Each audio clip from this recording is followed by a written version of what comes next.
കുറേ കാലങ്ങളായിട്ട് സംസാരിക്കുന്ന പൊതുവെ കേരളത്തിലെ ജനത്തിൻ്റെ പൊതുവിശ്വാസങ്ങൾക്ക് എതിരായിട്ട് അഖിൽ പറയുന്ന ഒരു വാദം ദിലീപിൻ്റെ കാര്യമാണ്. എൻ്റെ ചോദ്യം എന്താണെന്ന് വെച്ചാൽ, ദിലീപിനെ ആരാണ് കൊടുക്കാൻ നോക്കുന്നതെന്നോ? ദിലീപ് ഇല്ലാതായാൽ നേട്ടങ്ങൾ കിട്ടുമെന്ന് ആരൊക്കെ ആഗ്രഹിക്കുന്നുണ്ടോ അവരായിരിക്കും.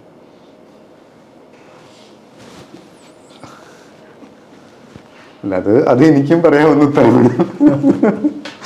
അതിൽ കൂടുതൽ എന്ത് പറയാൻ പറ്റും? ഇതിലൊരു പേരല്ല അതിനകത്ത്. അത് ഞാൻ കുറച്ചു മുമ്പ് പറഞ്ഞത്, അത് ഈ പൊതുസമൂഹത്തിന് അതിൻ്റെ ശരികളിലേക്ക് എത്താൻ ഒരു കുറച്ചുകൂടെ വൈകും. കുറച്ചുകൂടെ ഇപ്പം പലരും ഇല്ലാത്ത നന്മപുരം കളിച്ച് പലരും നടക്കുന്നുണ്ട്. അതൊക്കെ മാറും ഉറപ്പാണ്. ഒരു ക്ലൂ തരാമോ? അല്ല, ഇല്ല, അത് നോക്കി നിങ്ങൾ അതിന് അധികം വൈകില്ലെങ്കിൽ എപ്പോൾ ഈ കേസിൻ്റെ വിധി വരുന്നോ അതിനുശേഷം പലതും പറയാൻ പലർക്കും ധൈര്യം ഉണ്ടാകും. ഇപ്പം ഇതെന്താ വെച്ചാൽ, നമ്മളൊരു ധാരണയിലങ്ങ് എത്തിത്തീർന്നു. മറ്റൊരു കോമഡി പറയട്ടെ. ഇപ്പോഴത്തെ ഹേമ കമ്മീഷൻ പ്രശ്നങ്ങളൊക്കെ വന്നില്ലേ? അപ്പോൾ വന്നപ്പം എനിക്ക് തോന്നിയ രസകരമായ കാര്യമാണ് കേട്ടോ. മലയാള സിനിമയിൽ ഏറ്റവും മാന്യം ദിലീപായിട്ട് ഫീൽ ചെയ്ത് കാര്യം, ദിലീപിനെതിരെ ഒരാൾ പോലും ഹേമ കമ്മീഷനിൽ കുറ്റം പറഞ്ഞിട്ടില്ലല്ലോ. ആരും പറഞ്ഞിട്ടില്ല. ഒരു ജൂനിയർ ആർട്ടിസ്റ്റ് പറഞ്ഞിട്ടില്ല. സാധാരണ രീതിയിൽ ഒരാൾ കേസിൽപ്പെട്ട് അകത്ത് പോകുന്ന സമയത്തെങ്കിലും ഇത് തുറന്നു പറയാനുള്ള ധൈര്യം പെണ്ണുങ്ങൾക്ക് വരും, സ്ത്രീകൾക്ക് വരും, അല്ലേ? അപ്പം ദിലീപ് 2017 ജയിലിൽ പോയതിനു ശേഷവും ഒരു സ്ത്രീകളും ദിലീപിനെ പറ്റി മോശം പറഞ്ഞായിട്ട് ഞാൻ കേട്ടിട്ടില്ല. നിങ്ങൾ ആരും കേട്ടിട്ടുമില്ല. ദിലീപിനെതിരെയുള്ള കേസ് ഏതെങ്കിലും സ്ത്രീ മൊഴി കൊടുത്തുന്നാണോ? ഇല്ലല്ലോ. ഇപ്പം നമ്മൾ അടുത്തിടെ കേട്ട എല്ലാ പേരുകളും, ജയസൂര്യ, ഇപ്പം നിവിൻ പോളിക്കെതിരെയുള്ള കേസ് വ്യാജമാണെന്ന് വരുന്നു. സിദ്ദിഖിക ഉൾപ്പെടെ എല്ലാവർക്കെതിരെ വന്നതും ഒരു സ്ത്രീ ഇന്നാൾ തന്നെ നേരിൽ ഉപദ്രവിച്ചു എന്നതാണ് കേസ്. ആ സ്ത്രീ തന്നെ പറയുകയാണ്, ഇന്നാൾ ഞങ്ങളെ ഉപദ്രവിച്ചു. ദിലീപിനെതിരെ അങ്ങനെ ഏതെങ്കിലും സ്ത്രീ പറഞ്ഞിട്ടുണ്ടോ? ഇല്ല, പറഞ്ഞിട്ടില്ല. ഇവിടെ നമ്മൾ അതിജീവിത എന്ന് വിളിക്കുന്ന പെൺകുട്ടി പോലും, നടി പോലും ദിലീപിൻ്റെ പേര് പറഞ്ഞിട്ടില്ല. അല്ല, മാധ്യമങ്ങളുടെ മുന്നിൽ പറഞ്ഞിട്ടില്ല. പോലീസിനും പറഞ്ഞിട്ടില്ല. അങ്ങനെ മൊഴി വന്നിട്ടില്ലല്ലോ. സംശയം ഉണ്ടെന്ന് പോലും പറഞ്ഞിട്ടില്ല. മഞ്ജു വാര്യർ അഴുക്കട മൊഴിയിൽ അങ്ങനെ പറഞ്ഞതായിട്ട് ഞാൻ കേട്ടിട്ടുണ്ട്. അപ്പം പക്ഷേ ഇവിടെ ഒരു ക്രിമിനലാണ് പറഞ്ഞേക്കുന്നത്. അതെ, ക്രിമിനൽ പറഞ്ഞേക്കുന്നത് ഇന്നാൾ പറഞ്ഞിട്ട് ചെയ്തു എന്നാണ് ക്രിമിനലായ അയാൾ പറഞ്ഞേക്കുന്നത്. അപ്പോൾ ഇതിനെ നമുക്ക്, അതായത് ഇവിടെ നമ്മൾ കേരളത്തിൽ ഏറ്റവും ക്രൂരമായി കണ്ട ഒരു കാഴ്ചയെന്ന് നമ്മൾ പറയുമ്പോൾ ഈ ക്രിമിനലിനെ നമ്മൾ വിശ്വസിക്കുകയാണ് ഇയാൾ പറഞ്ഞത് എന്നുള്ള ഒരൊറ്റ കാര്യം. അതേസമയം ഇപ്പുറത്ത് സ്ത്രീകൾ നേരിൽ പീഡിപ്പിച്ചു എന്ന് പറഞ്ഞ കാര്യത്തിനകത്ത് നമ്മൾ ഇതിൻ്റെ 10-1 ഗ്രാവിറ്റിയെ കൊടുത്തിട്ടുള്ളൂ. നമ്മൾ ദിലീപിനെ കടന്നാക്രമിച്ചതിൻ്റെ 10-1 നമ്മൾ മറ്റുള്ള എല്ലാ വിഷയങ്ങളും നമ്മൾ കണ്ടിട്ടുള്ളൂ. ഒരുപാട് ആൾക്കാരുടെ പേരുകൾ ഇപ്പോൾ വന്നല്ലോ. എല്ലാവരെയും ഞാൻ ഇവരെ ആക്രമിക്കണമെന്നല്ല പറഞ്ഞത്, 10-1 നമ്മൾ കണ്ടിട്ടുള്ളൂ. അപ്പോൾ ഇവിടെ എന്താണ് ഇതിൻ്റെ സത്യാവസ്ഥ എന്നുള്ളത് നമുക്ക് പിന്നീട് അറിയാം. രണ്ടായാലും ഹേമ കമ്മീഷൻ കൂടി വന്നതോടുകൂടി മലയാള സിനിമയിൽ ദിലീപിനെതിരെ നേരിട്ടൊരു പെൺകുട്ടികളും മൊഴി കൊടുത്തിട്ടില്ല എന്നുള്ളൊരു ആശ്വാസം ദിലീപിന് വ്യക്തിപരമായിട്ടെങ്കിലും ഉണ്ടാവട്ടെ. അപ്പോൾ അത്രയും ക്രൂരനും കുഴപ്പക്കാരനും ഒക്കെ ആയിട്ട് നിൽക്കുന്ന മലയാള സിനിമ അടക്കി വരിച്ച് അയാൾക്കെതിരെ എന്തായാലും ഒരു പെണ്ണുങ്ങൾ പറയേണ്ടതായിരുന്നല്ലോ. ആരും പറഞ്ഞില്ല. ഒരു ക്രിമിനൽ പറഞ്ഞു അയാൾ ഇന്നൊരു കാര്യം ചെയ്തു എന്നത് പറയുന്നത്. അവൻ അപ്പുറത്തേക്ക് നമുക്കൊന്നുമില്ല. ബാക്കി പോട്ടെ, ഞാൻ പല ഇൻ്റർവ്യൂവിലും പറഞ്ഞതാണ്. പക്ഷേ അല്ല, ബാക്കിയുള്ളത് പറയണ്ട. എനിക്ക് തോന്നിയിട്ടുള്ള ഒരു സംശയം മലയാള സിനിമയെ പറ്റി, ഇപ്പം നമ്മൾ ഹേമ കമ്മീഷനൊക്കെ അതിൻ്റെ ഒരു ബാക്ക്ഗ്രൗണ്ടിലാണ് ഞാൻ ചോദിക്കുന്നത്. സൂപ്പർ താരങ്ങളുടെ പെൺകുട്ടികൾ എന്താണ് അഭിനയത്തിലോട്ട് വരാതെ? കഴിവില്ലാത്തതുകൊണ്ടായിരിക്കും. പെൺകുട്ടികൾ പക്ഷേ മിക്കവാറും എല്ലാ ആൺകുട്ടികളും വരുന്നുണ്ടല്ലോ. പെൺകുട്ടികളെന്ന് പറയാൻ വേണ്ടിയിട്ട് സൂപ്പർ താരങ്ങൾക്ക് ഇപ്പം മിക്കവാറും ഉള്ള നമ്മുടെ മുൻനിരയിൽ നിൽക്കുന്ന സൂപ്പർ താരങ്ങളുടെ ആൺകുട്ടികളെല്ലാം അഭിനയത്തിലോട്ട് വന്നിട്ടുണ്ട്. പെൺകുട്ടികൾ എന്താണ് വരാത്തത്? അല്ല, ഞാനിപ്പോൾ അതിനൊരു ഉത്തരം നൽകാൻ ഞാനാരുമല്ല. കാരണം അത് അവരുടെ വ്യക്തിപരമായ ഇഷ്ടാനിഷ്ടങ്ങളാണ്. ഇപ്പോൾ അവർക്ക് സിനിമയുടെ ആഗ്രഹം ഉണ്ടാവണം. ആ പെൺകുട്ടിക്ക് സിനിമയുടെ ആഗ്രഹം ഉണ്ടാവണം.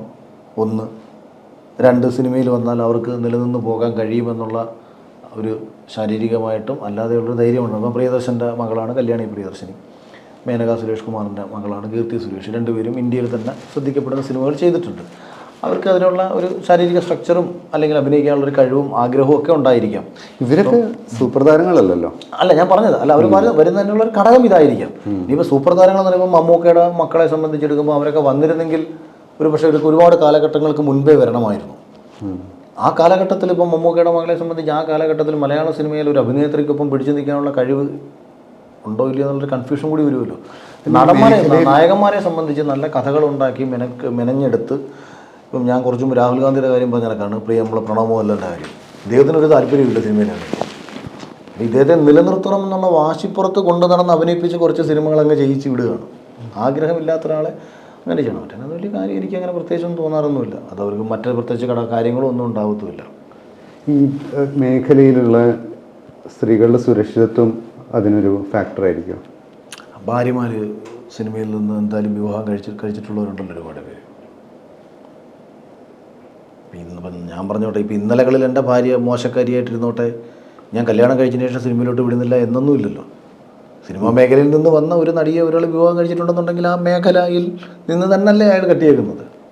കല്യാണം കഴിച്ചതിന് ശേഷം ചിലപ്പം ഓക്കെ ഇനിയിപ്പം ഞാനുണ്ട്, നീ അഭിനയിക്കണ്ട എന്ന് തീരുമാനിച്ചാൽ അങ്ങനെ അഭിനയിക്കുന്നവരുമുണ്ട്. പക്ഷെ മിക്കവാറും അഭിനയിക്കണ്ടെന്ന് തീരുമാനിക്കുന്നവരാണ്. അത് അവരുടെ വ്യക്തിപരമായിട്ട്. ഇപ്പം നമ്മളൊരാളുടെ വ്യക്തിപരമായിട്ടുള്ള ഇഷ്ടാനിഷ്ടങ്ങളിലേക്ക് നമുക്ക് പോയിട്ട് നിങ്ങൾ എന്താ അഭിനയിക്കാതെ പിടിച്ചെടുത്ത് അഭിനയിപ്പിക്കാൻ പറ്റും? ഒട്ടും പറ്റില്ല. എങ്ങനെയാണ് ഒരു ചീത്ത സിനിമയെ വിജയിപ്പിക്കുന്നത്? ടെക്നിക്ക് അങ്ങനെ ചീത്ത സിനിമയൊന്നും ഇല്ല. Actually nothing is good or bad thinking make it so എന്ന് പറഞ്ഞാണ് സിനിമയുടെ ആസ്വാദനം ഓരോരുത്തർക്കും വ്യത്യസ്ത തലത്തിലായിരിക്കും അനുഭവപ്പെടുന്നത്. പിന്നെ ഒരു സിനിമ നന്നാവുന്നതിൻ്റെ പിന്നിൽ ഒരുപാട് ഘടകങ്ങളുണ്ടാകും. ഇപ്പോൾ ഒരാൾ വിചാരിച്ചാൽ ഒരിക്കലും ഒരു സിനിമ നന്നാവില്ല. ഒരാളൊരു മികച്ച തിരക്കഥ എഴുതി വെച്ചെന്ന് വെച്ചു, ഈ തിരക്കഥ വായിച്ചിട്ട് ഇത് അതേ പൂർണ്ണതയിൽ മേക്ക് ചെയ്യാൻ അതിൻ്റെ ഡയറക്ടർക്ക് കഴിയാതെ പോയാൽ, ഇനി ഡയറക്ടർക്ക് അതിനുള്ള കഴിവുണ്ടെന്ന് വെച്ചോ, പ്രൊഡ്യൂസർ അതിന് തയ്യാറാവാതിരുന്നാൽ, കാര്യം നല്ല ക്യാമറമാൻ വരണം, നല്ല ടെക്നീഷ്യന്മാർ ഓരോരുത്തരും വരും വേണം, ആ കഥാപാത്രത്തെ മനോഹരമാക്കി ചെയ്യാൻ ശേഷിയുള്ള നടന്മാർ വരണം. ഇതെല്ലാം കൂടെ വരുമ്പോൾ മാത്രമേ ചിലപ്പോൾ ഒരു സിനിമ അതിൻ്റേതായ പൂർണ്ണതയിലെത്തത്തുള്ളൂ. അതിന് പ്രത്യേകിച്ച് മറ്റേ ഫോർമുലയൊന്നുമില്ല. അങ്ങനെ സംഭവിക്കും. പലപ്പോഴും ഭയങ്കര മോശമെന്ന് തോന്നിയ ഒരുപാട് സിനിമകൾ തിയേറ്ററിൽ വിജയിച്ചിട്ടുണ്ട്. അതിഗംഭീരമെന്ന് കരുതിയ പല സിനിമകളും തിയേറ്ററിൽ പരാജയപ്പെട്ടിട്ടുണ്ട്. അപ്പോൾ തിയേറ്ററിൽ ജനങ്ങൾക്ക് എങ്ങനെ സ്വീകരിക്കുന്നു, തിയേറ്ററിൽ തന്നെ വിജയിച്ച പല സിനിമകളും പിന്നീട് മിനി സ്ക്രീനിൽ നമുക്ക് മോശമെന്ന് തോന്നിയിട്ടുണ്ട്. തിയേറ്ററിൽ പരാജയപ്പെട്ട ഒരുപാട് സിനിമകൾ മിനി സ്ക്രീനിൽ അതിഗംഭീരമെന്ന് നമുക്ക് അനുഭവപ്പെട്ടിട്ടുണ്ട്. അതൊക്കെ വ്യത്യസ്ത തലത്തിലാണ് ആസ്വാദനം. അല്ല, പൊതുവെ സിനിമ ഇപ്പോൾ ഒരു കലാരൂപമേ അല്ല എന്നുള്ള രീതിയിലുള്ള സ്റ്റേറ്റ്മെന്റ്. അതാണ്, കലാരൂപം അല്ല, പൂർണ്ണമായിട്ടും കച്ചവടവൽക്കരിക്കപ്പെട്ട് കഴിഞ്ഞു സിനിമ. കലാരൂപം എന്നുള്ള നിലയിൽ ഒരു സിനിമയെ പരിഗണിച്ചു കൊണ്ടുവന്നൊരു സിനിമ എടുക്കാനും അതിൻ്റെ ആർട്ടിൻ്റെ ക്വാളിറ്റി ആസ്വദിക്കാനും എന്നുള്ള ഓഡിയൻസ് ഇവിടെ ഇല്ല. അതാണ് അതിൻ്റെ കാരണം. ഇപ്പം നമ്മൾ പോയിരുന്നിട്ട് വിജയിപ്പിക്കുന്ന സിനിമകളുടെ ഒരു സ്വഭാവം എടുത്ത് നോക്കൂ. ഏതെങ്കിലുമൊക്കെ രീതിയിൽ നമ്മളെ അത് ഈ അടുത്ത സമയത്ത് കിഷ്കിന്ധാകാന്ഡം എന്നുള്ള സിനിമ ഒഴിച്ചാൽ അങ്ങനെ ഒരു ഭയങ്കര ആർട്ട് സ്വഭാവം അല്ലെങ്കിൽ കലാമൂല്യമുള്ളൊരു സിനിമകളൊന്നും തിയേറ്ററിക്കലി അങ്ങനെ വലിയ വിജയങ്ങളൊന്നും ആയിട്ടില്ല. പണ്ട് അതിനൊരു സെപ്പറേറ്റ് ഓഡിയൻസ് ഉണ്ടായിരുന്നു. പണ്ടും തിയേറ്ററിലൊന്നും വിജയിക്കത്തില്ല, പക്ഷേ അതിനൊരു ഓഡിയൻസ് സെപ്പറേറ്റ് ഉണ്ടായിരുന്നു. ഇപ്പോൾ അങ്ങനെയൊന്നും ആരുമില്ല. അതാണ് പ്രശ്നം. അതുകൊണ്ട് പൂർണ്ണമായും കലാസ്വാദനം അല്ലെങ്കിൽ ആർട്ട് വൽക്കരിക്കപ്പെടുന്ന സിനിമ എടുക്കാൻ ഇറങ്ങിക്കഴിഞ്ഞാൽ ഇപ്പം നിങ്ങളൊന്ന് ആലോചിച്ച് നോക്കുക, നമ്മൾ ഈ അക്കാഡമിക്കലി എടുക്കുന്ന ഡയറക്ടേഴ്സ് തന്നെ ഇപ്പോൾ ഇല്ല.